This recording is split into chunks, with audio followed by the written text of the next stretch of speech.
ما يكن من شيء فإن الإسلام Hər nə olursa olsun, İslam öz ardıcıllarının birliyinə ən çox can atan dindir. Bu ümmət daxilində ixtilafın baş verməsi təqdir olunmuşdur, yəni qaçılmazdır. Lakin şəriət baxımından tələb olunan odur ki, onun aradan qaldırılmasına çalışılsın. Çünki ixtilaf şərdir, birlik isə ondan xeyirlidir. Əhl-i sünnə vəl cəmaat bu vəzifəni, birliyi qorumağı ən yaxşı yerinə yetirən insanlardır. Onlar ümmətdə ixtilafın, firqələşmənin və çəkişmənin yaranmasına səbəb olan hər bir şeyin kökünü kəsməyə ən çox həris olan kəslərdir. Bu barədə nusus, dini mətnlər çoxdur. Uca Allah buyurur, hamınız Allahın ipindən möhkəm yapışın və parçalanmayın.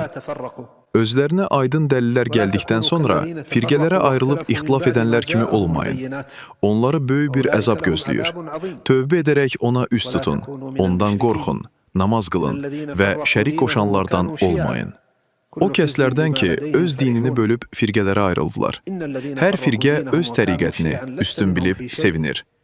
Dinlərini parçalayıb firqə-firqə olanlarla sənin heç bir əlaqən yoxdur. Onların işi Allaha aiddir.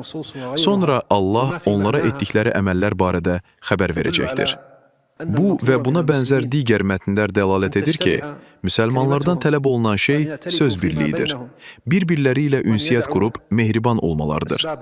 İxtilaf və çəkişmə səbəblərini, hətta çox kiçik olsa da belə, tərk etmələridir. Şəriətin dəlilləri, qaynaqları, mənbələri, hətta hökmlərinin təfərrüatları barədə dərindən düşünən kəs görər ki, bu birlik, bu əzəmətli dinin ən böyük məqsədlərindən biridir. Hətta görərsiniz ki, şəriət həm insanlar arası münasibətlər, həm də ailə hökmləri bölmələrində bir çox şeyi qadağan etmişdir.